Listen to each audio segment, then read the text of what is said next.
Hello everyone, आप सभी का एक बार फिर से हमारे चैनल पे स्वागत है। कल हम लोगों ने इसरो 2019 का जो ये पेपर अभी चल रहा है, ठीक है, उसका क्वेश्चन नंबर 30 तक हम लोग कंप्लीट कर चुके थे। आज हम लोग चलेंगे 31 नंबर क्वेश्चन से स्टार्ट करेंगे। जितने भी लोग हैं फटाफट से आप लोग क्लास ज्वाइन कर लीजिए और चलिए स्टार्ट करते हैं, ठीक है। यहाँ पे क्वेश्चन 31 में देखिएगा क्या पूछ रहा है आपसे कि what is the decimal equivalent of hexadecimal number A B. Okay, इसके कहने का मतलब क्या है, यहाँ पे बोल रहा है आपके पास हेक्साडेसिमल नंबर दिया हुआ है ए और बी, इसको आपको चेंज करना है डेसिमल इक्विवेलेंट यानी डेसिमल नंबर में। तो आप जानते हैं कि डेसिमल नंबर आपका क्या होता है, 1 2 3 4 5 ये होता है ना, 1 2 3 4 5 6 7 8 9 10 ये होता है। तो डेसिमल में जब हम लोग लिखते हैं तो 1 से लेके डिजिट लिखते हैं वो 9 तक लिखेंगे, ठीक है। 9 के बाद जब हम लोग आगे चलते हैं तो 10 11 12 ये सब जो होता है इसको हम लोग क्या लिखते हैं, अल्फाबेट में लिखते हैं। ओके, तो 10 को लिखते हैं हम लोग ए, ठीक है, क्या लिखते हैं, ए लिखते हैं। और 11 को हम लोग क्या लिखते हैं, बी, ठीक। तो यहाँ पे हेक्साडेसिमल आपका ए और बी दिया हुआ है, देखिएगा ए और बी। तो ए का वैल्यू कितना है आपका, 10 है, और बी का वैल्यू कितना है, 11 है, ठीक है। अब इसका वैल्यू आपको क्या करना है, यहाँ पे कैलकुलेट करके बताना है कि कितना आंसर होगा। तो हेक्साडेसिमल का जो बेस होता है वो कितना होता है, 16 बेस होता है। क्या होता है, 16 बेस होता है। तो ए है 16 बेस है, तो यहाँ पे ए का वैल्यू क्या हो जाएगा, 16 के पावर क्या हो जाएगा, 0, और एक गुने क्या हो जाएगा, 11। यहाँ पे इसका आंसर कितना हो जाएगा, ध्यान से बताइएगा। इसका आंसर जो हो जाएगा वो आपका क्या हो जाएगा, और एक और आंसर यहाँ पे लिखेंगे, 16 × 1 इंटू क्या हो जाएगा आपका, यहाँ पे 10 हो जाएगा, ठीक है। तो इसको जब आप लोग मल्टीप्लाई कीजिएगा और इसको ऐड कीजिएगा तो ये हो जाएगा आपका कितना, टोटल मिला के 160 हो जाएगा, ठीक है। और प्लस इसका कितना हो जाएगा, 11 हो जाएगा, ठीक। और ये दोनों को जब आप ऐड कीजिएगा तो कितना हो जाएगा, 171 हो जाएगा। क्योंकि ये जो आप देख रहे हो 16 के पावर 0, तो कोई भी बेस पे अगर 0 पावर रहता है तो वो कितना हो जाता है, 1 हो जाएगा, ठीक है। क्या हो जाता है, 1 हो जाता है। तो 11 और 1 को मल्टीप्लाई कीजिएगा तो 11 होगा, और इसको कीजिएगा तो कितना हो जाएगा, 160 हो जाएगा, ठीक है। दोनों को ऐड करने के बाद 171 हो जाएगा। तो इस तरीके से आप लोग बेस अगर पता है किसी भी बाइनरी का या फिर डेसिमल का या फिर ऑक्टल का, तो आप इस क्वेश्चन को आराम से सॉल्व कर सकते हैं। तो इसका जो आंसर होगा, ये आंसर कौन सा हो जाएगा आपका, सी हो जाएगा, 171। आगे बढ़ेंगे, 32 नंबर क्वेश्चन आपसे क्या पूछ रहा है, what filtering function does N RC differentiator circuit performance. यानी कि आपके पास क्या दे रखा है, एक आरसी सर्किट दिया हुआ है, ठीक है। तो उसमें आपको फिल्टर कार्य फलन का निष्पादन किया जाता है, ये पूछ रहा है कौन से फिल्टर का, ठीक है, कौन से फिल्टर का, किसमें, आरसी में। तो यहाँ पे आपको बताना है कि क्या बैंड पास होगा, लो पास होगा, हाई पास होगा, या फिर बैंड स्टॉप होगा, कौन सा फिल्टर इसका यूज किया जाता है। तो जब भी आप क्या आरसी का पूछ रहा है ना, तो इसका हम लोग अगर सर्किट देखेंगे तो कुछ कैसा बना होता है, कुछ सर्किट आपका इस तरह से बना होता है। एक तो आपका क्या है, कैपेसिटर लगा हुआ रहेगा, यहाँ पे आपका ये क्या रहता है, रेजिस्टर लगा हुआ रहेगा, ठीक है। तो ये आपका क्या होगा, सी, और ये आर, ये क्या बन गया आपका, आर सी। और यहाँ पे आप जानते हैं कि क्या होता है, अगर आप यहाँ पे फ्रीक्वेंसी क्या रखते हैं, 0 रखते हैं, ठीक है। फ्रीक्वेंसी अगर आप यहाँ पे 0 रखते हैं तो जो आप एक्स सी यहाँ पे जो आपका दिखा रहा है, यानी कि ये वाला जो वैल्यू है ये कितना हो जाएगा, इन्फिनाइट हो जाता है ना। क्या हो जाएगा, इन्फिनाइट हो जाएगा। याद रखिएगा कि इसमें जब हम लोग फ्रीक्वेंसी को 0 करते हैं तो ये जो कैपेसिटर होता है उसका वैल्यू क्या हो जाता है, इन्फिनाइट हो जाता है। तो जब ये इन्फिनाइट हो जाएगा तो ये किसके तरह बिहेव करेगा, लो पास फिल्टर की तरह बिहेव करेगा, ठीक है। कैसा बिहेव करेगा, लो पास फिल्टर की तरह ये बिहेव करेगा, ठीक है। लो पास फिल्टर कहने का मतलब क्या हो गया कि ये आपका क्या करेगा, डीसी सर्किट को, सॉरी ये लो बन जाएगा यानी लो पास बन जाएगा, और ये डीसी सर्किट को क्या करेगा, यहाँ से ब्लॉक कर देगा। ठीक, ब्लॉक कर देगा। और किसको पास कर देगा, ये एसी को पास करेगा। ठीक है। अब जब एसी को पास करेगा तो ये किसके तरह बिहेव करेगा, हाई पास से फिल्टर के। यानी कि यहाँ से जब आप एक्स सी यानी कैपेसिटर का वैल्यू इन्फिनाइट कीजिएगा तो ये लो हो जाएगा। इस कंडीशन में ये डीसी को क्या कर देगा, ब्लॉक कर देगा। और जैसे डीसी को ब्लॉक करेगा तो यहाँ से क्या पास कर जाएगा, एसी पास कर जाएगा। ओके, ये किसके तरह, हाई पास फिल्टर की तरह बिहेव करेगा। ठीक है, तो इसका आंसर आपका क्या हो जाएगा, सी। चलिए नेक्स्ट क्वेश्चन आपसे यहाँ पे पूछ रखा है 33 नंबर क्वेश्चन आपका बूलियन अलजेब्रा से रिलेटेड क्वेश्चन है। क्या पूछ रहा है कि the Boolean expression A plus A bar B is equal to, Boolean expression में A plus A bar B equal to किसके बराबर होता है, ये आपको बताना है। तो इसको पहले हम लोग थोड़ा सा सॉल्व करेंगे। बूलियन एक्सप्रेशन अगर आप लोग डिजिटल में पढ़े होंगे तो ये बहुत आसान है, कुछ ज़्यादा हार्ड नहीं है। ठीक है, क्या है दे रखा है आपका ए बार बी। ठीक है, ये ऐसे दे रखा है। अब इसको सॉल्व करिएगा तो ए को एक बार ए बार से कैलकुलेट कीजिएगा मल्टीप्लाई, और ए को फिर एक बार बी से कीजिएगा तो क्या आ जाएगा, ए प्लस ए बार आ जाएगा। ठीक है, ए प्लस ए बार आ जाएगा। उसके बाद मल्टीप्लाई अगर कीजिएगा तो यहाँ से क्या आ जाएगा, ए और बी। तो ए और प्लस में क्या हो जाएगा आपका, बी हो जाएगा। ठीक है, यहाँ से ए बार और ए, यहाँ से ए बार का वैल्यू क्या होता है, 0 होगा, और ए का वैल्यू क्या हो जाएगा, 1 हो जाएगा। तो ये दोनों को अगर प्लस कीजिएगा तो यहाँ पे क्या आंसर आएगा, 1 आंसर आएगा। और मल्टीप्लाई तो मल्टीप्लाई करते हैं, ए और बी है तो आप इसको ए बी कीजिएगा, तो ए बी को 1 से मल्टीप्लाई कीजिएगा तो आपका आंसर क्या आ जाएगा, ए और बी। तो आंसर आपका कौन सा सही हो जाएगा, ए प्लस बी। ठीक है, इस तरह से आप लोग इसको सॉल्व कर सकते हैं। तो ये पता होना चाहिए कि यहाँ पे जो वैल्यू है इस वैल्यू का क्या मतलब होता है, या फिर इस इक्वेशन का कितना वैल्यू होता है, तब आप आराम से इसको सॉल्व कर सकते हैं। ठीक है, नेक्स्ट क्वेश्चन 34। एक चार निवेश दो निर्गम अंकीय परिपथ की सत्यमान सारणी में कितने पंक्तियों की जरूरत होती है, ये पूछ रहा है। यानी कि how many rows are required in the truth table four input two output digital circuit. कोई सर्किट है आपका, ठीक है, कोई सर्किट है जिसमें आपका इनपुट है वो कितना दे रखा है, 4 होना चाहिए, और आउटपुट कितना होना चाहिए, 2 होना चाहिए। ठीक है, तो उसमें जो लाइन बनेगी यानी कि उसमें जो रो बनेंगे वो कितने रो बनेंगे, ये पूछा गया आपसे।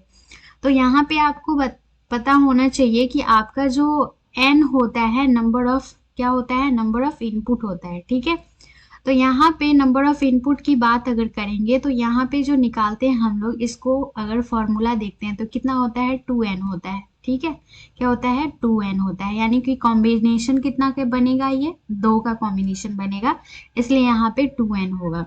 अब 2n होगा तो 2n का पावर यहाँ पे कितना पूछ रहा है आपसे, इनपुट 4 होगा। ठीक है, इनपुट कितना पूछ रहा है, 4। तो हमने बताया था कि n क्या होता है, नंबर ऑफ इनपुट होता है। तो ये कितना इनपुट है, 4, तो 4 का इसमें क्या हो जाएगा, n का वैल्यू 4 हो जाएगा। ठीक है, अब इसको सॉल्व करेंगे तो ये क्या हो जाएगा, 16 हो जाएगा। क्लियर हो गया होगा। तो यहाँ पे लाइन पूछ रहा है यानी कि रो पूछ रहा है, तो ये जो सर्किट बनेगा इस सर्किट में कितने रो बनेंगे, 16। ठीक है, कितने बनेंगे, 16 बनेंगे। तो आंसर आपका कौन सा हो जाएगा, ए आंसर हो जाएगा। देखो बहुत ज़्यादा इजी क्वेश्चन रहता है, बस हमें ये पता होना चाहिए कि इसका फॉर्मूला कैसे होता है और इस फॉर्मूला से हम लोग क्वेश्चन को सॉल्व कैसे कर सकते हैं। ठीक है, तो फॉर्मूला इसलिए आप सभी को पता होना चाहिए। चलिए नेक्स्ट क्वेश्चन 35 नंबर देखते हैं क्या पूछ रहा है। क्वेश्चन पूछ रहा है कि 0 से 255 तक के प्रास में दाशमिक संख्या यानी डेसिमल नंबर का प्रतिनिधित्व करने के लिए कितने बीटों की जरूरत होगी। How many bits are needed to represent decimal number in the range 0 to 25। यहाँ पे डेसिमल नंबर पूछ रहा है कि जिसका रेंज कितना है दिया हुआ, 0 से 255 दिया हुआ है, ठीक है। तो 0 से 255 दिया हुआ है, इसके बीच में अगर हम लोग 1 देते हैं, 1 से 255 देते हैं, ठीक है, 0 को रहने देते हैं। अगर हम लोग 1 से लेके 255 काउंट करेंगे तो यहाँ पे 1 से 255 के बीच में कितना नंबर आएगा आपका, 255 आएगा, ठीक है। लेकिन यहाँ पे 1 से ना करके 0 से स्टार्ट किया है, तो 1 से 255 है, तो एक नंबर तो एक्स्ट्रा में आपका क्या हो गया, एक डिजिट आपका एक्स्ट्रा हो गया। तो एक डिजिट आपका 0 एक्स्ट्रा हो गया, तो इस डिजिट को 255 में जोड़ दीजिए, ठीक है, जोड़ दीजिए। तो यहाँ पे क्या हो जाएगा, 256 हो जाएगा। कितना हो जाएगा, 256, ठीक है, 256। अब यहाँ पे डेसिमल पूछ रहा है ना, ठीक है। तो अब डेसिमल में बताना है आपको, तो ये तो हो गया 256, और इसका 256 का यहाँ पे कॉम्बिनेशन कितना बनाए थे आप लोग, 2, ठीक है। कॉम्बिनेशन कितना का बनेगा, 2 का। अब 2 के कौन सा पावर कीजिएगा कि 256 आ जाएगा, तो 8 का पावर आप लोग 2 का पावर 8 कीजिएगा, तो ये आ जाएगा आपका 256, ठीक है। तो इस तरीके से आप लोग इसको सॉल्व कर सकते हैं। तो इसका आंसर आपका कौन सा हो जाएगा, डी हो जाएगा, यानी कि 8 इसका आंसर हो जाएगा, ठीक है। चलो, देखो क्वेश्चन इजी है लेकिन थोड़ा सा घुमा के दिया है। कंपटीशन इसी को तो कहते हैं कि आपको सब कुछ इजी अगर मिल जाता है तो फिर तो आपको क्वेश्चन समझ में ही आ जाएगा इतना आसानी से, तो सभी लोग पास कर जाएंगे।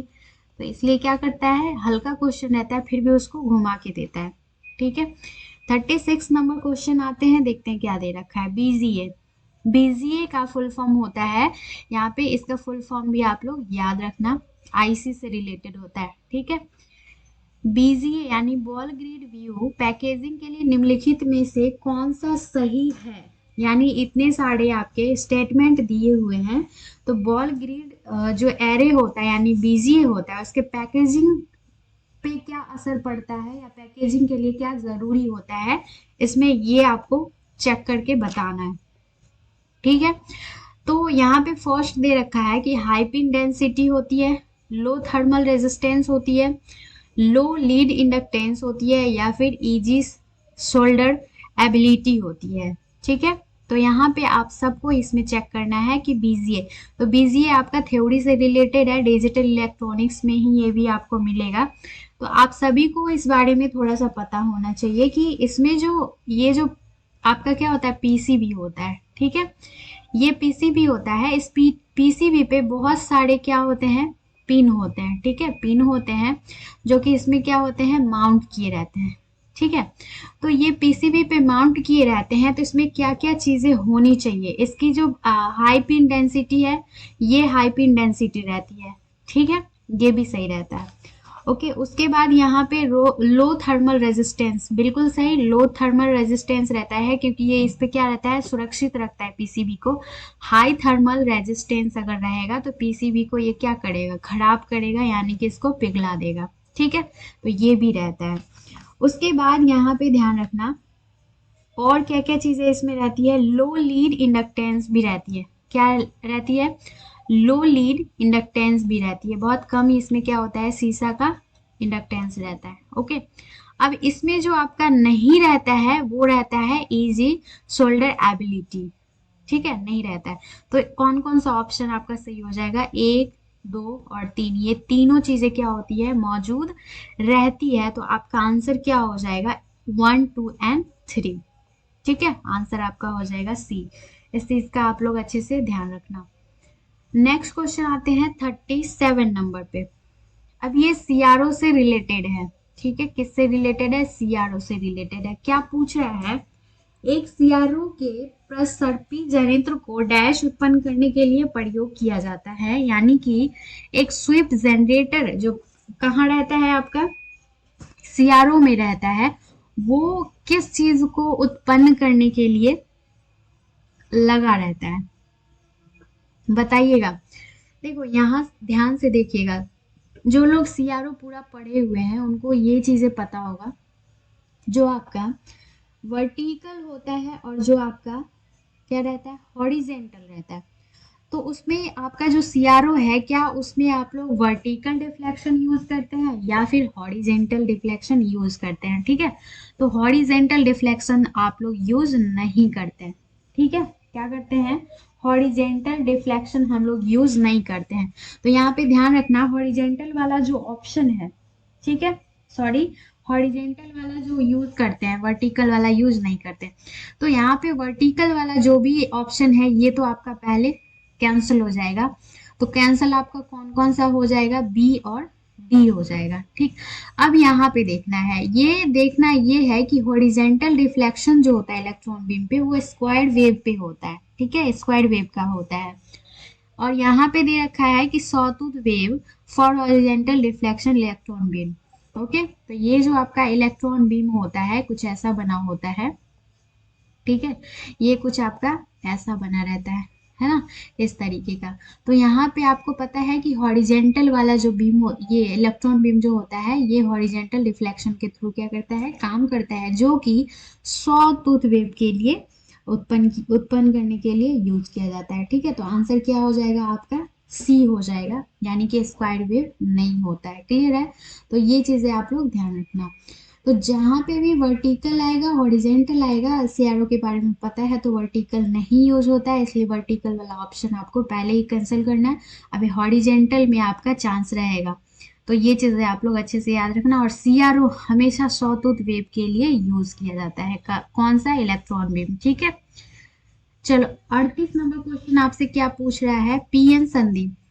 पीएन संधि का हरासी क्षेत्र कब बनता है, यानी कि when is the depletion layer, depletion region of a PN junction form. PN junction form का जो डिप्लेशन लेयर होता है वो कब बनता है, ये पूछ रहा है। ठीक है, तो यहाँ पे आपका जो डायोड होता है, यानी ये कहते हैं, तो यहाँ पे ये क्या है, पी है, और ये क्या है, एन है।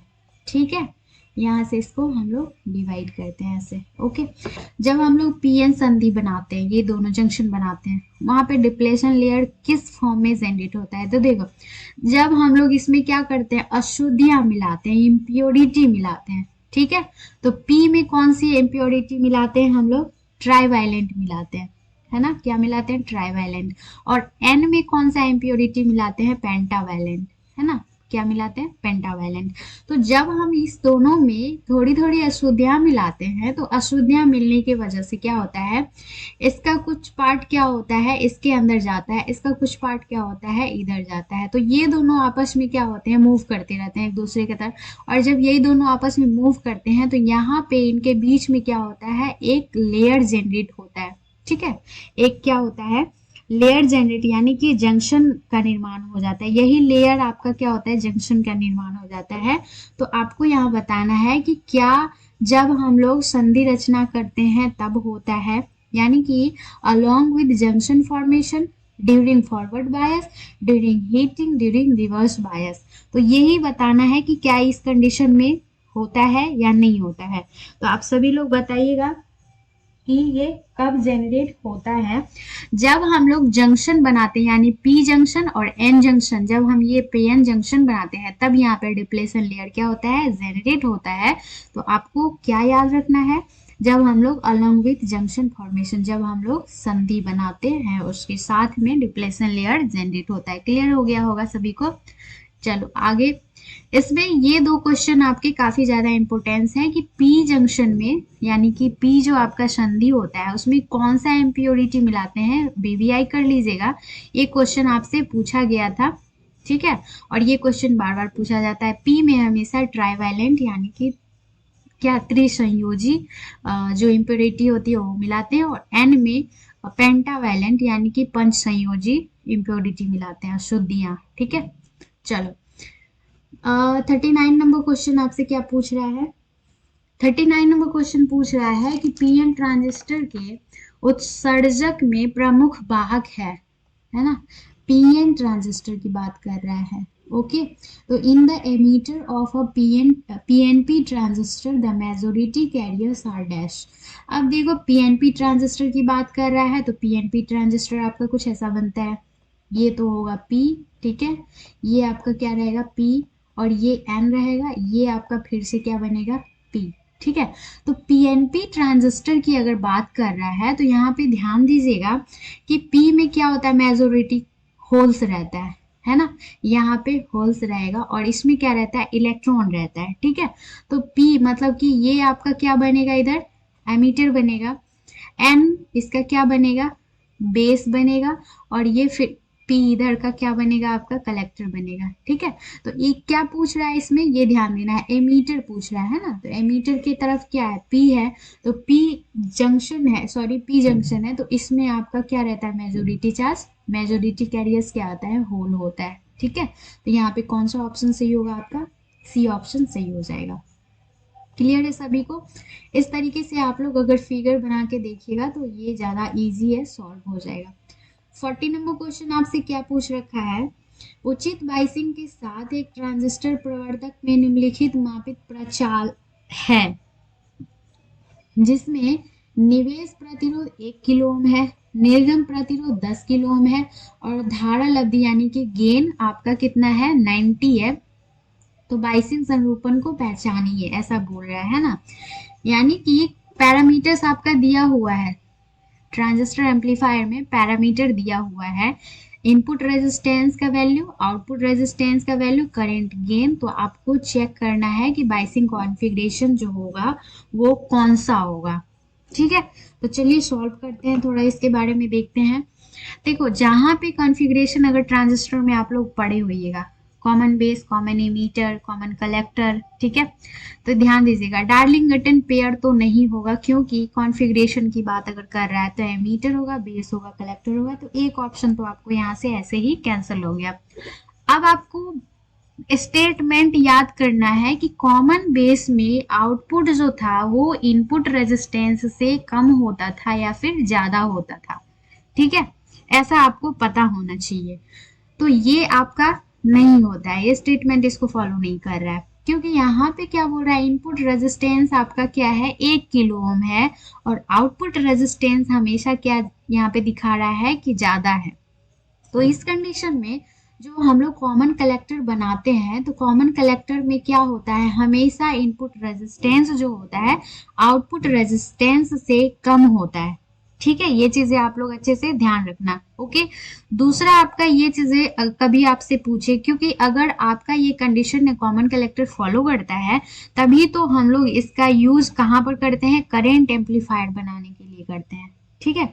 इसका यूज हम लोग क्या करते हैं, करेंट एम्पलीफायर जहाँ पे भी बनाना होता है वहां पे हम लोग कॉमन कलेक्टर का यूज करते हैं, है ना। किस कंडीशन के होने के कारण, तो इनपुट रेजिस्टेंस कम होने के कारण और आउटपुट रेजिस्टेंस ज्यादा होने के कारण, ठीक है। तो आपका जो आंसर होगा वो कौन सा होगा, सी ऑप्शन आपका सही होगा, ठीक है। चलिए 41 नंबर क्वेश्चन, आज हम 50 क्वेश्चन कराएंगे यहाँ पे, तो आपका इसमें बचेगा लास्ट का 30 क्वेश्चन और, ठीक है। 50 क्वेश्चन कराएंगे, 30 क्वेश्चन और, फिर उसके बाद ये आपका खत्म हो जाएगा। चलिए देखते हैं, अगर 25 डिग्री सेल्सियस पर एक सिलिकॉन डायोड की प्रतिप धारा 3 नैनो एम्पियर है, तो 45 डिग्री सेल्सियस पर प्रतिरूपी प्रतिप धारा कितनी होगी। यानी कि अगर आपका एक क्या दे रखा है, सिलिकॉन डायोड, वो भी रिवर्स करंट के साथ दे रखा है ना। तो यहाँ पे जो सिलिकॉन डायोड है 25 डिग्री सेल्सियस पे रिवर्स करंट आपका क्या दे रखा है, 3 नैनो एम्पियर। तो यहाँ पे उसी रिवर्स करंट पे आपका 45 डिग्री सेल्सियस पर कितना करंट होगा, ऐसा बोल रहा है। तो इसको सॉल्व करने के लिए आपको एक चीज ध्यान रखना पड़ेगा, जब आपका रिवर्स करंट की बात करेगा यानी कि रिवर्स में जाएगा, ठीक है, तब वहां पे रिवर्स बायस में अगर डायोड होता है तब वहां पे इसके साथ एक फॉर्मूला लगाते हैं I2, ठीक है। I2 बराबर क्या होता है आपका I1, ओके, I1 2 के पावर यहाँ पे होता है आपका T2, क्या होता है, T2 होता है, और माइनस क्या होता है, T1 होता है, और इसके बट्टे में आपका क्या होता है, 10 होता है, ठीक है। ये वाला आपका फॉर्मूला लगाया जाता है, तो ये फॉर्मूला आपको बीबीआई कर लेना है इस कंडीशन में, किस कंडीशन में, ये रिवर्स के कंडीशन में ये फॉर्मूला आपको लगाना है, ठीक है। तब यहाँ से आपका करंट निकलेगा। अब इसको सॉल्व करते हैं, ध्यान से देखिएगा। तो I2 आपका यहाँ पे कितना दे रखा है, 3 नैनो दिया हुआ है, ठीक है। और गुना करते हैं हम लोग, यहाँ पे 2 दिया हुआ है तो यहाँ पे गुना करते हैं 2। ओके 2। आई का वैल्यू यहाँ पे 3 एम्पियर हो जाएगा, 2 होगा, और यहाँ पे T2 माइनस T1 है, ठीक है। तो T2 यहाँ T माइनस, तो यहाँ पे देखना ध्यान से, ये T1 आपका 25 डिग्री है और T2 क्या दिया हो 45 डिग्री है, तो दोनों को माइनस करते हैं हम लोग।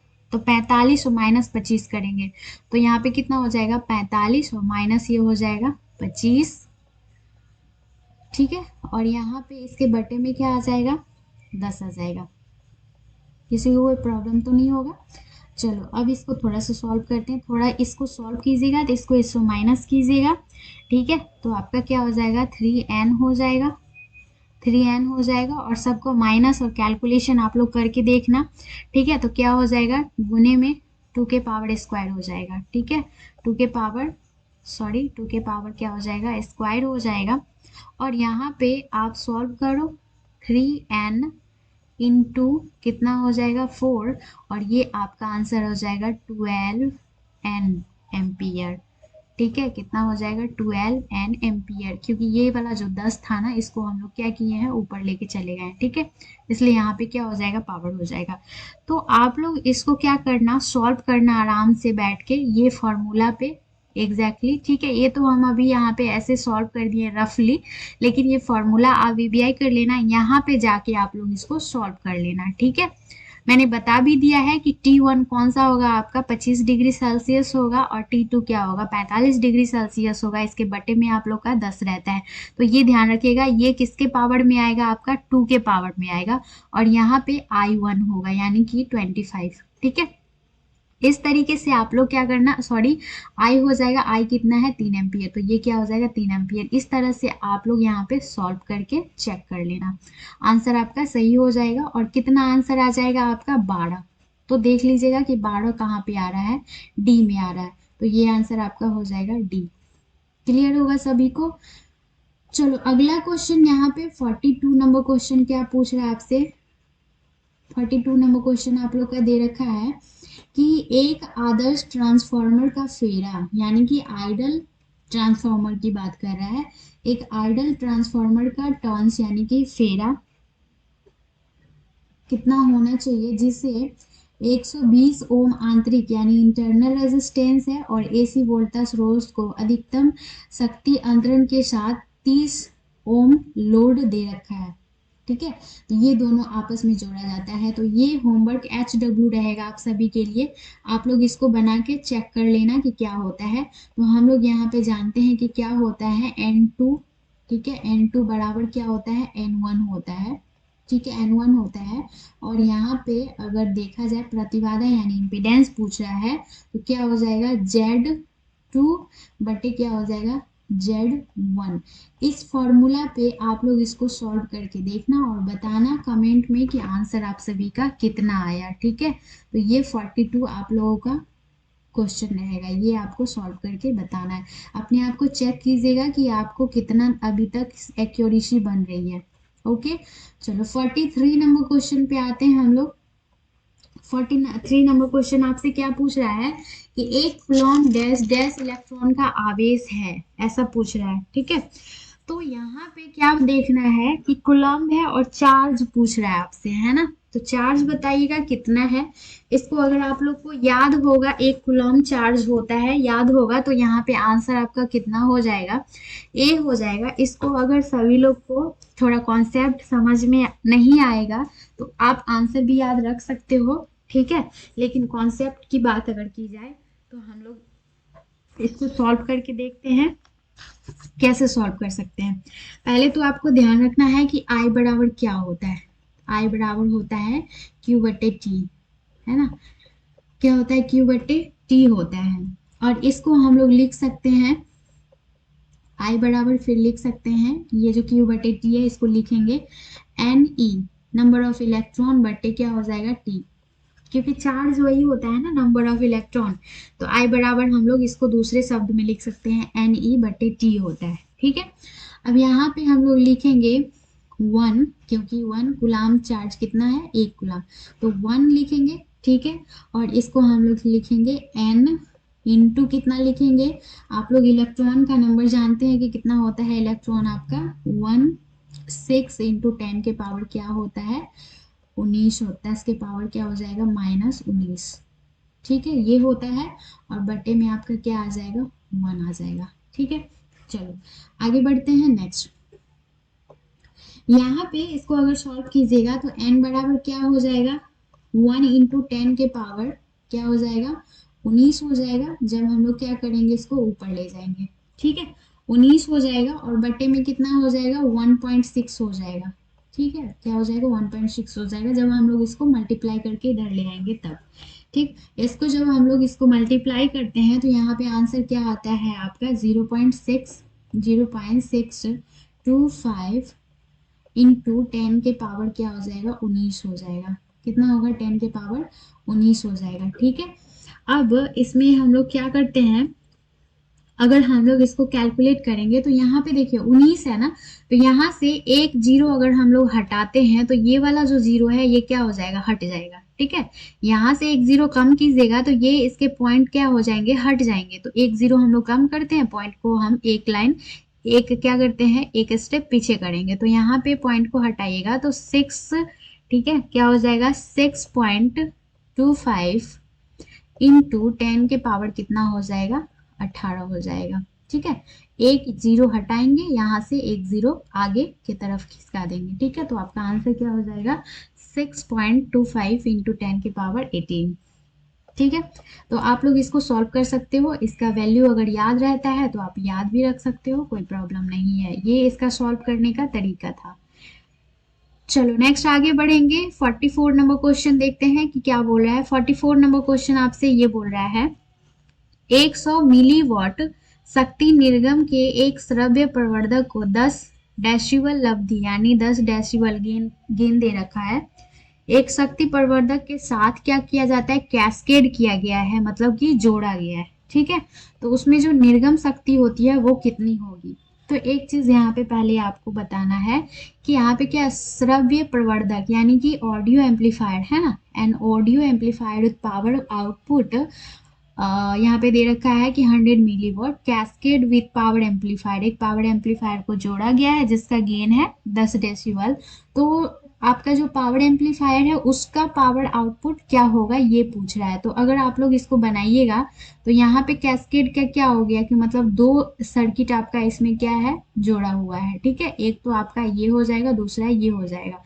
ये क्या है आपका ऑडियो एम्पलीफायर है। ठीक है, क्या है ये आपका ऑडियो एम्पलीफायर। ओके, ये ऑडियो एम्पलीफायर, तो ऑडियो एम्पलीफायर का आउटपुट क्या दे रखा है 100 मिलीवॉट, तो ये इसका आउटपुट है, ये कितना हो जाएगा 100 मिलीवॉट हो जाएगा। ठीक है, और यहाँ पे इसे कैस्केड किया गया हुआ है, कौन सा है ये पावर एम्पलीफायर, तो ये आपका क्या है पावर एम्पलीफायर। ठीक है, तो इसमें से जो आउटपुट निकलेगा ना यही आउटपुट आपका कितना होगा ये आपको बताना है। ठीक है, तो अब बताइएगा ये इसका क्या हो जाएगा इनपुट हो जाएगा। तो अब हम इसको सॉल्व करेंगे, तो सॉल्व कैसे करेंगे ये देखिएगा। तो जो आपका पावर होता है ना उसका फॉर्मूला क्या होता है ये आपको पहले ध्यान रखना होगा। तो पावर आपका जो होता है उसका फॉर्मूला होता है यहाँ पे दिया हुआ है, क्या होता है पावर जो आपका दिया है यानी कि गेन दिया हुआ है 10 डीबी, तो हम लोग क्या करेंगे 10 डेसिबल लिखेंगे, और यहाँ पे इसका पावर जो होता है ये होता है 10 लॉग यानी 10 लॉग कितना होता है 10 होता है। ठीक है, और इनटू में क्या होता है आउटपुट। ठीक है, पावर आउटपुट होगा, और बटे में क्या होगा पावर इनपुट हो जाएगा। ठीक है, पावर इनपुट होगा। ओके, तो ये इसका फॉर्मूला हो गया। अब फॉर्मूला पे हम लोग इसको सॉल्व करेंगे, तो यहाँ पे 10 डीबी दिया हुआ है। अगर हम लोग इसको एंटी क्लॉक की बात करेंगे है ना, तो जब हम लोग इसको एंटी क्लॉक करते हैं यानी कि पहले हम क्या करेंगे 10 डेसिबल यानी कि इसको 10 से क्या करते हैं यहाँ पे 10 से 10 को पहले कैंसिल कर देते हैं, तो यहाँ क्या बच रहा है 1 डीबी बचेगा है ना। तो हम क्या करेंगे ये 1 डीबी को यहाँ पे ले आएंगे, 1 डीबी हो गया। अब यहाँ पे क्या बच रहा है आपका 10 लॉग, तो इसको हम लोग क्या सॉरी लॉग 10 बच रहा है, तो ये हम लोग क्या करते हैं लॉग 10 करेंगे। क्लियर है। और यहाँ पे पी आउटपुट और पी इनपुट की बात कर रहा है, तो आउटपुट हमें तो निकालना है, इसलिए आउटपुट हमें नहीं पता है, लिख देते हैं। और यहाँ पे इनपुट दे रखा है, इनपुट कितना दे रखा है आपका, इसका इनपुट पावर एम्पलीफायर का इनपुट आपका दिया हुआ है 10 मिली, है ना, ये दिया हुआ है। अब इसको थोड़ा सा और सॉल्व करेंगे। 10 मिली दिया हुआ है, तो आपको याद रखना है कि यहाँ पे जो 10 मिली दिया हुआ है, जब हम इसको 1 को एंटी क्लॉक करेंगे, क्या करेंगे, सॉरी एंटी लॉग करेंगे, तो एंटी लॉग को अगर हम लोग चेंज करेंगे तो यहाँ पे कितना आ जाएगा, 10 आ जाएगा। और ये कितना हो जाएगा आपका, 100 मिली दिया हुआ है, तो 10 के पावर क्या करेंगे, तो ये 100 हो जाएगा, है ना, 10 log 10, तो ये हो जाएगा 100 को हम लोग 10 की पावर क्या करते हैं, 2 करेंगे, तो ये हो जाएगा 100 आपका। अब ये मिली को अगर चेंज करेंगे तो 10 के पावर क्या हो जाएगा, 3 हो जाएगा। और इसको अगर हम लोग कैंसल आउट करेंगे, ठीक है, तो कैंसल आउट करने के बाद क्या हो जाएगा, यहाँ से आपका कैंसल आउट कर दीजिए, तो यहाँ से ये हो जाएगा 10 के पावर ये हो जाएगा आपका 3, और इंटू आप यहाँ पे कीजिए 1000, ठीक है, 1000। तो ये आपका क्या हो जाएगा, यहाँ से इसको काटिए और 30 से ये काटिए, तो आपका कितना बच रहा है, 1 वॉट बच रहा है ना, ठीक है, कितना बच रहा है, 1 वॉट बच जाएगा। तो इस तरीके से आप लोग थोड़ा सा और अच्छे से करना। यहाँ पे मुझे ना थोड़ा ये रफ करने में थोड़ी सी प्रॉब्लम्स आ रही हैं, तो आप लोग आराम से इसको घर पे कॉपी पेन लेना और आराम से इसको सॉर्ट आउट करना आप लोग, है ना। और कोई भी प्रॉब्लम्स हो तो आप हमें मैसेज करना कमेंट्स में, तो हम उसको और अच्छे से सही कर देंगे, ठीक है। तो यहाँ से क्या हो जाएगा, 1 वॉट इसका आंसर हो जाएगा। नेक्स्ट चलते हैं 25 नंबर क्वेश्चन पे। ये आपका सॉल्व करने वाला क्वेश्चन है, ध्यान से देखना। इसमें प्राइमेबिलिटी दिया हुआ है, ओके। उसके बाद यहाँ पे जो आपका लेंथ है वो दिया हुआ है, उसके बाद एरिया दिया हुआ है, ये सारा कुछ दिया हुआ है।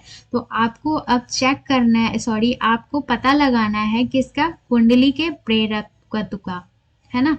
क्या पता करना है, क्रॉस सेक्शन एरिया जो है ना वो आपको यहाँ पे चेक करना है। तो देखिए चेक कीजिएगा ध्यान से। इसका फॉर्मूला पहले क्या होता है ये आपको पता करना है, ओके। तो फॉर्मूला यहाँ पे क्या होता है, ध्यान से देखना। फॉर्मूला होता है एल बराबर होता है एन फाइव बाय क्या होता है, आई होता है, ठीक है। ये तो आपका हो गया शॉर्ट। अब ये कहाँ से आया, तो इसको अगर हम लोग इसको करेंगे शॉर्ट N5 का, तो L बराबर क्या होता है, यहाँ पे N स्क्वायर होता है, ठीक है, N स्क्वायर होता है। और जब हम लोग क्या करते हैं, फाई का वैल्यू क्या होता है, फाई का वैल्यू आपका होता है MFF होता है, क्या होता है, मैग्नेटिक फोर्स होता है, ठीक है। और बटे क्या होता है, रिएक्टेंस होता है, ठीक है, क्या होता है, रिएक्टेंस होता है, ओके। तो अगर इस फॉर्मूला को हम लोग देखें तो यहाँ पे क्या हो जाएगा, एल बराबर, इसको अभी आप लोग ध्यान मत देना, ये वाला फॉर्मूला पे आप लोग ध्यान मत देना, ये थोड़ा सा लंबा हो जाएगा, ठीक है, इसलिए हम इसको डायरेक्ट फॉर्मूला सेट करके बताते हैं। तो इसका जो ओरिजिनल फॉर्मूला आपको यूज करना है यहाँ पे, वो करना है एल बराबर एन स्क्वायर, ठीक है, म्यू नॉट होगा, ठीक है, म्यू आर हो जाएगा, और इनटू में क्या हो जाएगा आपका, ये क्रॉस सेक्शन एरिया मतलब ए होगा, ठीक है, और बट्टे में क्या हो जाएगा, एल होगा, ओके। अब ये तो आपको पूरा पूरा ध्यान में आ गया कि ये फॉर्मूला आपके लिए वीबीआई है। ऐसा बहुत सारा क्वेश्चन आपका पूछा गया इस फॉर्मूला बेस पे, ठीक है, वैल्यू चेंज था। तो अब इस फॉर्मूला पे आपको चेक करना है और इसके वैल्यू को पुट करना है। तो ध्यान देना, यहाँ पे n का स्क्वायर दे रखा है, तो n का स्क्वायर आपका कितना होगा, 10 के पावर 4 होगा, ठीक है, क्या होगा, 10 के पावर 4 हो जाएगा। और गुना यहाँ पे कीजिएगा, कितना हो जाएगा, 4 पाई। यहाँ पे इसका परमेबिलिटी इफ नॉट का वैल्यू दिया हुआ है, सॉरी म्यू नॉट का वैल्यू दिया हुआ है 10 के पावर 10 पाई, ठीक है, 10 पाई इंटू क्या दिया हुआ है, 10 के पावर -7, 10 के पावर -7, ठीक है। अब यहाँ पे एक चीज और दिया हुआ है आपका क्रॉस सेक्शन एरिया ए। तो आपको पता होगा, यहाँ पे थोड़ा सा हम लोग इधर से करते हैं ताकि आप लोगों को अच्छे से समझ आएगा, है ना। तो चलिए फिर से करते हैं, एक बार इस तरफ लिखते हैं, 10 के पावर क्या हो जाएगा, 4 हो जाएगा, और गुने में कितना हो जाएगा, 4 पाई, क्योंकि म्यू नॉट का वैल्यू यहाँ पे दिया हुआ है ये वाला, है ना, तो 10 पाई हो जाएगा, पाई और गुने में क्या है, 10 के पावर -7 है, ठीक है। अब यहाँ पे आपका क्या बच रहा है, यहाँ पे आपका बच रहा है ए। तो ए का वैल्यू आपको चेक करना है। ए का वैल्यू आपका क्या दिया हुआ है, 1 सेंटीमीटर दिया हुआ है, और हम लोग इसको सेंटीमीटर को अगर चेक करेंगे, ठीक है, तो यहाँ पे हो जाएगा आपका 10 के पावर, क्योंकि यहाँ पे स्क्वायर दिया हुआ है इसलिए यहाँ पे क्या हो जाएगा, 10 के पावर 2 होता है, -2 होता है अगर सेंटीमीटर को मीटर में चेंज करना हुआ तब। तो 2 सेंटीमीटर को आप चेंज कर रहे हैं ना, सेंटीमीटर का स्क्वायर, तो यहाँ पे क्या हो जाएगा, -4 हो जाएगा, ठीक है, यानी डबल 2 हो जाएगा। ये हो गया। अब एल का वैल्यू आपका कितना दे रखा है, 2, ठीक है, ये वाला है ना ये। अब इसको 2 और सेंटीमीटर को मीटर में चेंज कीजिएगा तो 10 के पावर क्या हो जाएगा, यहाँ पे आपका 2 हो जाएगा, ठीक है। अगर यहाँ पे स्क्वायर रहता तो ये क्या होता, 4 हो जाता। क्लियर है। चलिए अब आगे बढ़ेंगे। अब यहाँ से इसको कैंसल आउट करते हैं, तो 2 से इसको काटिए, 2 से 2 दूनी 4 कट गया, ठीक है। अब यहाँ से ये 2 को अगर आप ऊपर ले जाइएगा इधर, ठीक है, 2 को अगर आप इधर ले जाइएगा तो यहाँ पे क्या हो जाएगा, 2 का 4, यानी कि ये आपका कितना था, यहाँ पे आपका कितना था, 2 था, यानी कि आपने चेंज किया था 2 सेंटीमीटर तो 2 था, और यहाँ से आपने इसको जोड़ दिया तो ये कितना हो गया, 4। तो ये 10 के पावर 4 और ये 10 के पावर -4, ये दोनों आपका कैंसिल हो जाएगा, ठीक है। अब आप लोग इसको वैल्यू पुट कीजिएगा तो यहाँ पे 2 गुने पाई का वैल्यू कितना होता है, 3 × 1 4 होता है, और गुने 10 के पावर क्या हो जाएगा, 5 -5 हो जाएगा यहाँ पे, ठीक है, क्या हो जाएगा, -5। क्योंकि यहाँ पे जब आप क्या करिएगा, ये वाला पोर्शन यहाँ से 2 जीरो निकालिएगा तो यहाँ पे जो बिंदु होगा यानी पॉइंट होगा, इसको हम लोग क्या करेंगे, खिसका देंगे, ठीक है। तो इस तरह से आप लोग इसको सॉल्व कर लेना आराम से। हम इसको पूरा अच्छे से सॉल्व नहीं कर पा रहे हैं, आप लोग आराम से कर लेना, ठीक है। इसी प्रोसेस पे करना जो हम आपको बताए हैं, और इसको जब आप मल्टीप्लाई कीजिएगा तो आंसर क्या हो जाएगा, 6 × 2 8 गुने क्या हो जाएगा, 10 के पावर -15, ठीक है। अब आप लोगों को आंसर चेक करना है कि आंसर कौन सा है इसमें, सॉरी 5 होगा ना, सॉरी 5 होगा, तो ये आंसर आपका दे रखा है ए, ठीक है। क्लियर है यहाँ से। ये चीज़ें आप लोग जितना प्रैक्टिस करेंगे उतना ही ज़्यादा अच्छा है, क्योंकि देखो हम आपको प्रोसेस बता रहे हैं, और प्रोसेस अगर आप लोग फॉलो कर रहे हैं और प्रैक्टिस कर रहे हैं तो आप लोगों का यहाँ पे एक्यूरेसी काफ़ी अच्छा बनेगा, ठीक है। तो थोड़ा सा मेरा आदत है डिजिटल बोर्ड पे पढ़ाने का, तो यहाँ पे थोड़ा लिखने में क्या है ना, प्रॉब्लम्स हो रही है। आई नो कि आप सभी को थोड़ा सा बोरिंग लगेगा, बट थोड़ा मैनेज कर लेना आप लोग भी, है ना। चलो 46 नंबर क्वेश्चन आपसे क्या पूछ रहा है, which among the following are features of push pull amplifier. Push pull amplifier जो होता है ना, क्लास बी एम्पलीफायर से मिलके बना होता है, ठीक है। कौन सा, क्लास बी एम्पलीफायर होता है ना, उससे मिलके बनता है, क्योंकि क्लास बी एम्पलीफायर का, ठीक है, अगर आउटपुट यहाँ पे देखा जाए तो ये कितना बनता है, 180 डिग्री यहाँ पे फेज फेज एंगल बनता है ना, कितना, 180 डिग्री, ओके। और जब हम इसको क्या करते हैं, क्लास बी से पुश पुल एम्पलीफायर बनाते हैं तो वहां पे जो फेज एंगल बनता है 360 डिग्री बनता है ना, 360 डिग्री बनेगा, यानी कि कुछ आपका ऐसा बनेगा, ठीक है, ये कुछ ऐसा बनेगा। लेकिन यहाँ पे ना ये क्या होगा, फ्रीक्वेंसी इससे मैच ही नहीं करता है। फ्रीक्वेंसी मैच नहीं करता है तो ये दोनों के बीच में क्या होता है, गैप जनरेट होता है। गैप जनरेट के वजह से इसमें क्या होता है, डिस्टॉर्शन उत्पन्न होता है काफी, है ना, क्या होता है, काफी डिस्टॉर्शन उत्पन्न होता है, ठीक है। तो ये दिक्कतें आती है, तो मैच नहीं करने की वजह से काफी डिस्टॉर्शन उत्पन्न होती है। तो इसमें आपसे पूछा है, और इसकी जो दक्षता होती है क्लास बी का, जो एफिशिएंसी होता है वो कितना होता है, 78.5% होता है ना। सभी को पता होना चाहिए ये क्वेश्चन। तो यहाँ पे आपसे पूछ रहा है कि नॉइज रिएक्शन होता है 50% से अधिक दक्षता हो दे सकता है, ठीक है। या फिर आउटपुट में है क्रॉस ओवर डिस्टॉर्शन होता है, आउटपुट में है हार्मोनिक डिस्टॉर्शन होता है। क्या होता है इसमें, आपको क्या लक्षण होते हैं ये आपको बताना है। तो यहाँ पे आपका डिस्टॉर्शन तो होता ही है ना, क्या होता है, डिस्टॉर्शन होता है, उसके साथ में आपका और क्या क्या होता है ये बताना है। तो यहाँ पे आपका क्या होता है, अधिक दक्षता देता है, हाँ ठीक है, 180 डिग्री से भी, सॉरी 78 से देता है, यानी कि 50 से अधिक देता है। उसके बाद आउटपुट में have cross over distortion, distortion भी इसमें क्या होता है, ज़्यादा देता है। तो कौन सा सही होगा, बी और सी, यानी कि 2 और 3। तो आंसर आपका क्या हो जाएगा, ए हो जाएगा। दूसरा और तीसरा यहाँ पे इसके लक्षण होते हैं। ठीक है, अब यहाँ पे चलो देखते हैं आपका ये क्वेश्चन शायद मैथ का है, आप लोग चेक कर लेना। 48 नंबर क्वेश्चन आपसे पूछ रहा है। ठीक है, 48 नंबर क्वेश्चन आपसे क्या पूछ रहा है कि इसमें आपको कैपेसिटेंस ज्ञात करना है। क्या ज्ञात करना है, कैपेसिटेंस। इसमें पूछ रहा है कि जो 10 गुने 10 सेंटीमीटर 10 सेंटीमीटर की दो धातु प्लेट के बीच में धारिता का परिकलन यानी कि कैपेसिटेंस को निकालिए, जिसकी मोटी ग्लास कितनी 1 सेंटीमीटर है और उसे पृथक किया गया है, यानी कि विद्युतशीलता जो है वो कितनी 8.85 गुने 10 के पावर माइनस 12 एफ एम, और ग्लास की अपेक्षित विद्युतशीलता कितनी है, 5 है। ठीक है, तो कैपेसिटेंस निकालने के लिए फॉर्मूला आपको याद होना चाहिए। क्या होता है, C बराबर होता है ए एप्सिलन। क्या होता है, ए एप्सिलन होता है। ठीक है, और बटे में क्या होता है, डी होता है। ओके, तो ए एप्सिलन होता है, तो यहाँ पे दो चीजें दी, एप्सिलन नॉट भी दिया हुआ है आपका और एप्सिलन आर भी दिया हुआ है ना। तो अब हम लोग यहाँ पे क्या करते हैं, निकालते हैं। तो इसको हम लोग दूसरे भाषा में अगर लिखे तो C बराबर क्या होगा, ए एप्सिलन नॉट, ओके, और एप्सिलन आर बट्टे डी। अब सबका वैल्यू यहाँ पे डालिएगा। ठीक है, तो C बराबर ए क्या हो जाएगा आपका, ए जो है वो आपका यहाँ पे देखिएगा क्या है, एरिया दिया हुआ है 10 सेंटीमीटर और 10 सेंटीमीटर। आपको पता होना चाहिए कि 10 सेंटीमीटर 10 सेंटीमीटर कितना होता है, सेंटीमीटर को मीटर में चेंज करेंगे तो यहाँ पे कितना हो जाएगा 100, यानी कि 100 का अगर पावर लिखेंगे तो कितना होगा, स्क्वायर हो जाएगा। और अगर इसको गुना करेंगे 10 दाएं के 100, तो यहाँ पे 100 का स्क्वायर कर दिए। क्लियर है ना। अब इसको दोनों को फिर से क्या करना है, 2 है तो यहाँ पे सॉरी ये कितना हो जाएगा, 4 होगा, क्योंकि 2 सेंटीमीटर है ना, तो यहाँ पे कितना हो जाएगा, 4 हो जाएगा।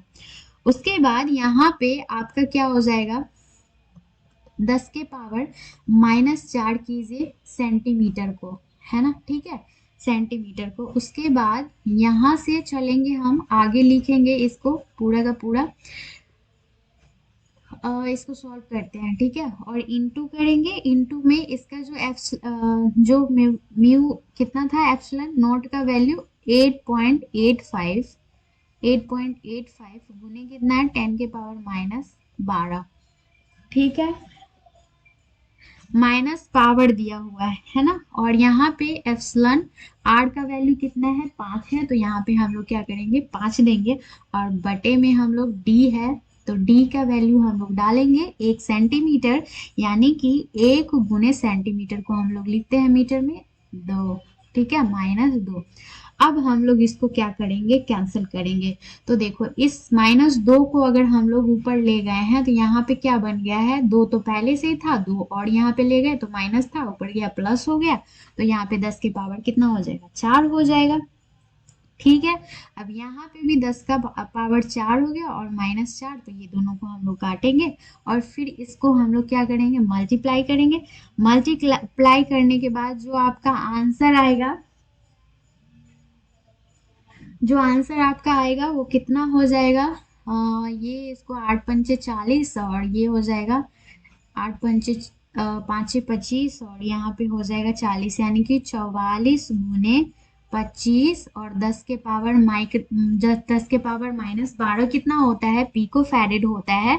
तो ये हो जाएगा आपका पीको फैरेड। ठीक है, तो ऐसे आप लोग इसको अच्छे से रिवीजन करना और इसको बहुत ही अच्छे से सॉल्व कर लेना। ठीक है, तो आंसर आपका कितना हो जाएगा, 10 के पावर 44 गुने 44.25 पीको फैरेड। ठीक है, चलो नेक्स्ट आगे 49 नंबर क्वेश्चन, लास्ट आज का क्वेश्चन है। ये है दिए गए परिपथ में, यानी कि आपको इसमें कैपेसिटर दिया हुआ है, अब इसको सॉल्व करना है। तो बोल रहा है कि धारिता का मान उनके सदृश वोल्टता अनुमंतक से दिखाए जाए, मतलब बहुत सारे हिंदी है, थोड़ा अटपटांग टाइप का है, इंग्लिश देखते हैं। Total charge of capacitor, total charge of capacitor आपको यहाँ पे निकालना है, जबकि आपका कैपेसिटेंस वैल्यू जो है वो सीरीज में दिया हुआ है। ठीक है, यहाँ पे वोल्टेज दिया हुआ, सॉरी पैरेलल में दिया है, वोल्टेज दिया हुआ है, तो आपको इसको सॉल्व करना है। तो आप सभी को पता है कि जब ये कैपेसिटर सीरीज में होता है तो V बराबर अगर आपको यहाँ पे दिया है तो क्या होता है, C1 होगा प्लस C2 होगा, ठीक है, C2 होगा और प्लस क्या हो जाएगा, C3 हो जाएगा, है ना। तो V का वैल्यू कितना दिया हुआ है, 100 दिया हुआ है, और C1 C2 C3 तो यहाँ पे दिया हुआ है 10 15 और 25, 10 15 और 25, तो जोड़ दीजिए सबको, 10 15, ठीक है, और प्लस कितना करना है आपको, 25 करना है, ठीक है। तो टोटल का वैल्यू अगर कैलकुलेट आप कीजिएगा तो कितना आ जाएगा, ये आपका 100 को इधर ले आइए और ये हो जाएगा 25, तो यानी कि ये हो जाएगा आपका 100, और इधर इसको ले आए 50, तो इसको गुना कीजिए, कितना हो जाएगा, 50 हो जाएगा, और 50 को 500 5000 हो जाएगा, है ना। कितना हो जाएगा, 5000 हो जाएगा, और 5000 है तो माइक्रो में दिया हुआ है इसका वैल्यू, है ना। किस में दिया हुआ है, माइक्रो में दिया हुआ है। तो अगर आप लोग इसको चेंज कीजिएगा, ठीक है, किसमें, कुलाम में आपको चाहिए ना, क्योंकि ये चार्ज पूछा है, तो कुलाम में चेंज करना होगा। तो यहाँ पे कितना हो जाएगा, 5000, और माइक्रो को चेंज कीजिएगा तो 10 के पावर -3 होगा, क्योंकि माइक्रो 6 होता है, इसलिए 2 डिवाइड कर देंगे, कुलाम में लाना है ना हम लोग को, तो 10 के पावर -3 और 10 के पावर -3, ठीक है। तो यहाँ से अगर आप लोग इसको सॉर्ट आउट कीजिएगा तो क्या हो जाएगा, एक यहाँ से कैंसिल हो जाएगा, 3 जीरो यहाँ से कैंसिल हो जाएगा, तो आपका आंसर चेक कीजिएगा, कुलाम में है, तो हमने यहाँ पे क्या किया है, 5 किया है, और यहाँ पे 10 के पावर -3 किया है, ठीक है। और ये जो आंसर आएगा ये आपका कुलाम में हो जाएगा, तो ध्यान दीजिएगा आंसर आपका बी सही है, 5 गुने 10 के पावर 3 कुलाम, ठीक है। चलो नेक्स्ट लास्ट क्वेश्चन यहाँ पे दे रखा है, जेके फ्लिप फ्लॉप की एक जेके फ्लिप फ्लॉप का कादल निवेश 100 फ्रीक्वेंसी दिया हुआ है ये आपका, तो क्यू निर्गम है, यानी कि आपका जेके फ्लिप फ्लॉप जेके जे और के बराबर है, मतलब कि 1 है इसका, और इसका जो क्लॉक इनपुट दिया हुआ है 100 किलो हर्ट्ज दिया हुआ है, तो क्यू आउटपुट इसका बताना है आपका क्या होता है, ठीक है। तो यहाँ पे ये आपका क्या है, ये आपका क्या दे रखा है, जे, ठीक है, जे, और ये के, यहाँ पे क्यू पूछ रहा है ना, तो यहाँ पे हो जाएगा क्यू, और ये हो जाएगा क्यू बार।